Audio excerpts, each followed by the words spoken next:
to me about a month and a half ago. For some context, I enjoy working out 4 to 5 times a week. I go to a CrossFit gym that is relatively small, so the warm-up rounds are usually done outside. The gym is near a street that's surrounded by trees at both sides, and the road stretches for about a mile, which is a great place for the gym goers to run on, and is, in fact, encouraged on some days. I'm also a short female, and I don't really look fit, since I'm on the chubby side. This, however, always gave me a false sense of security, since in my head, I didn't look like the traditional standard of beauty. Therefore, I wouldn't be a focal point for any creeps. Clearly, I was wrong. I got to the gym this morning. When I read the routine on the board, the warm-up said we had to go down the previously mentioned road. It was actually a pretty warm and sunny day, so I decided to go and do it. It wasn't the first time I went alone down that road, and my biggest worry so far was getting caught up in the rain, which wasn't a concern on that particular morning. I grabbed my phone and my headphones to listen to some music on my warm-up jog, as per usual, and immediately went out of the gym to begin the small walk between the gym building and the beginning of the road. Halfway there, this car passes by me and slows down, driving at the speed I was walking. He honks his horn several times to get my attention, and I turned to look, thinking he needed directions or something. But when I looked, he gave me this wide, unsettling grin, waved at me, and drove off. At the moment, I didn't think anything of it, since, as a female, I do get the occasional honk or inappropriate comment about my bounce and things like that when I'm outside warming up. So I simply shrugged it off, turned up the volume of my music, and continue heading towards the intersection that connects to the road. What started to give me creepy vibes was that, as I'm walking to said intersection, I noticed the car waiting at the red light. As soon as that light turned green, the car did a U-turn and headed back towards my direction, once more slowing down his speed. He looks at me with that creepy grin, eyeing me up and down and making me feel exposed. I felt my heart begin to race, but I tried to ignore it, since he was going the opposite direction as me now. And besides, it was in the middle of the day, where other cars were passing by, so he wouldn't try anything else. At least, that's what I tried to convince myself. By this time, I had reached the intersection, so I turned into the road and began to jog alongside it. I was a little concerned by this dude literally going out of his way to look at me, but I tried to concentrate on keeping my pace and my breathing at a steady rate, using my music to keep distracted too. Not 2 minutes had passed when I see, on the opposite side of the road, that same car slowing down beside me again. This meant that he had made another U-turn somewhere, took the light at the intersection again, and turned to the same direction I was jogging towards. The man driving looked right at me with that stupid grin. He said some words to me that I didn't really catch, since I had my volume pretty high, before he sped off once more. All right, at this point, I'm starting to freak out, because he's gone out of his way twice. I'm hyper aware of my heartbeat as I feel a wave of panic begin to wash over me. I suddenly realize that I'm just starting my jog down this road, where there are no buildings around, no place to hide, and I'm completely alone. Right up the hill of the road, there's another intersection that can't be seen from where I currently am. But something was telling me that this dude was going to make yet another U-turn and make a pass at me again. I see another jogger a little up ahead, and since I really wanted to do this workout, I decided to catch up to him. In my head, I figured that he must be one of the gym goers too, if he was running up that road, so maybe I could jog with him and have some company. I pick up my pace to get to him faster. Eventually I do, but I don't recognize him. Remember, my gym is rather small, so the faces get pretty familiar rather quickly. Still, I hope he was maybe a new member, or just one of the few I hadn't met yet.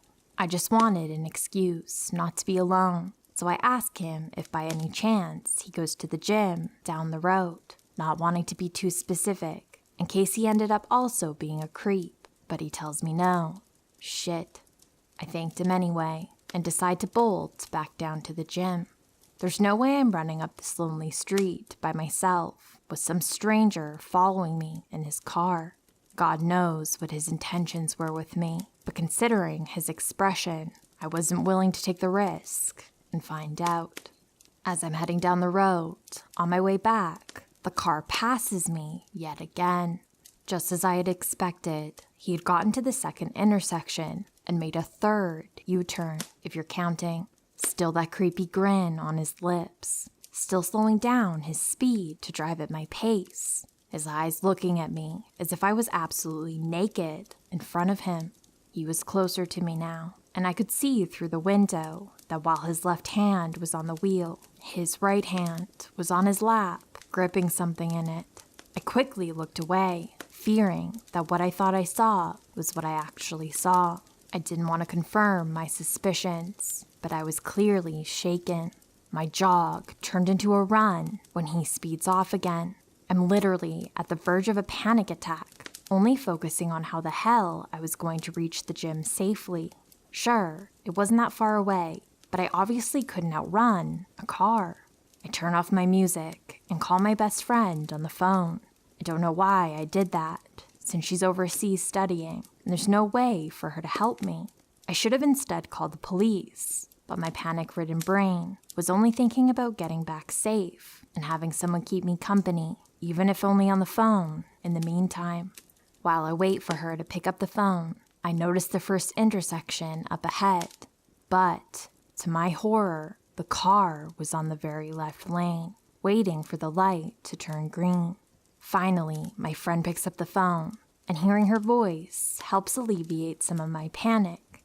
My eyes were trying to focus on both the car and where I was stepping as I ran. I needed to be careful, of course, and then the light turned green. The car began to move, and yes, did a fourth U-turn. I'm trying my hardest to explain the situation to my best friend with breathless, panicky words when I see the man pass by me again with those eyes and that grin that sends chills down my spine every time I think about it. Luckily, I was nearing the intersection and I could already see my gym about 400 meters away. My best friend kept telling me to breathe and to try and calm down. She knew I couldn't get anxious then. I needed to be safe first. 200 more meters. I'm searching around to see if I can spot that car again. I can only hear my ragged breath, my heart, my friend's voice trying to soothe me. Every car that passes by makes me flinch. I was too jumpy, too panicked by the whole ordeal. Nothing like this had ever happened to me before. 50 more meters. I'm so close that one last burst of adrenaline makes me run even faster. I finally reach the building and climb up the steps to the second floor where the gym is and burst through those doors. Finally, I made it. I was safe. My body begins to relax as soon as I entered into the familiar comforting space. My adrenaline was crashing fast, leaving more room for my anxiety to settle in. I tell my friend goodbye, since I wanted to tell my coach about the situation. Before I could find my coach, however, I fell into a full-blown panic attack. I started to hyperventilate. My body was shaking so badly that I collapsed into a ball on the floor and sobbed uncontrollably, not caring that everyone was watching me. All I could do was try to reassure myself that I was safe now and that everything would be all right. But I'm never going down that road alone again.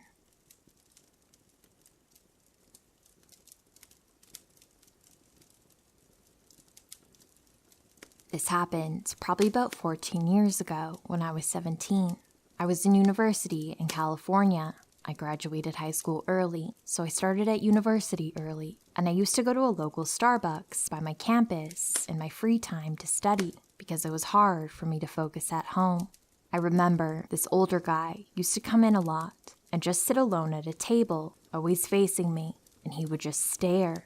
It made me deeply uncomfortable, but I was too young to think about reporting it because I didn't think there was anything to report. He was just staring, not approaching me or anything.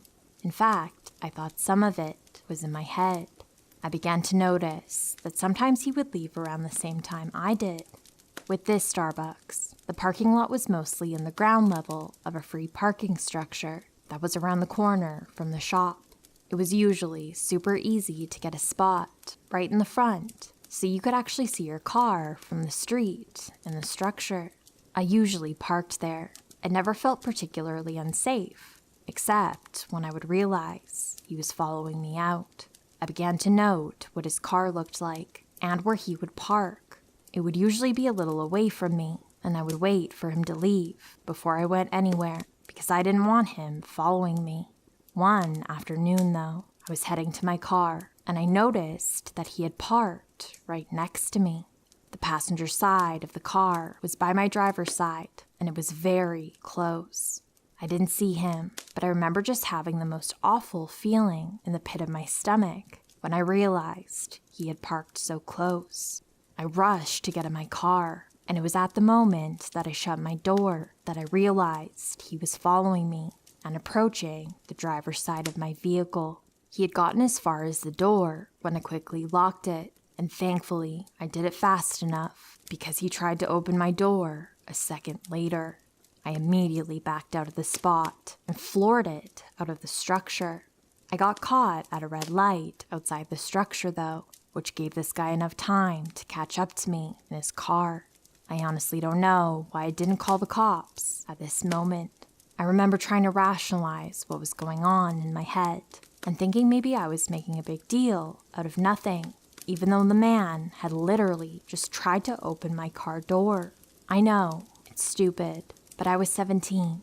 If it were me now at 31, you bet I would have driven straight to the nearest police station. Thankfully, though, I was aware enough that I needed to lose him before I went home, so I turned into a series of residential streets to see if he would follow. He did. I just sped up and made a bunch of random turns until I was sure that I lost him. Then I drove home. I don't want to think about what would have happened had I not been quick enough to lock my door or lose him.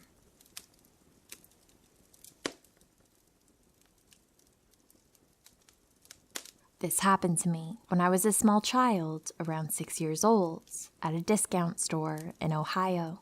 I was one aisle away from my mother, admiring the toys, when someone walked up and took my hand. I assumed it was my mother and just started walking without looking up because I was still too busy checking out the toys. Halfway out of the store, when I realized we were heading for the door and not the checkout, I glanced up and saw the person holding my hand was a middle-aged man with dark hair and a leather jacket. Certainly not my mother.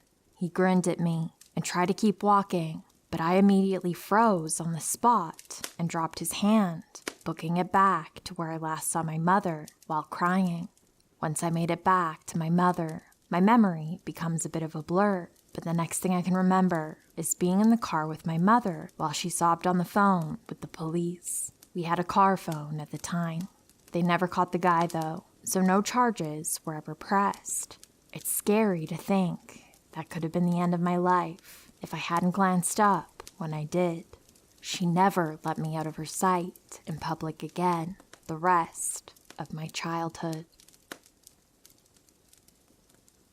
Hey friends, I just wanted to end this video by thanking you for your continued support. You all mean so much to me, and I hope that you're doing well. Please comment and like if you enjoyed.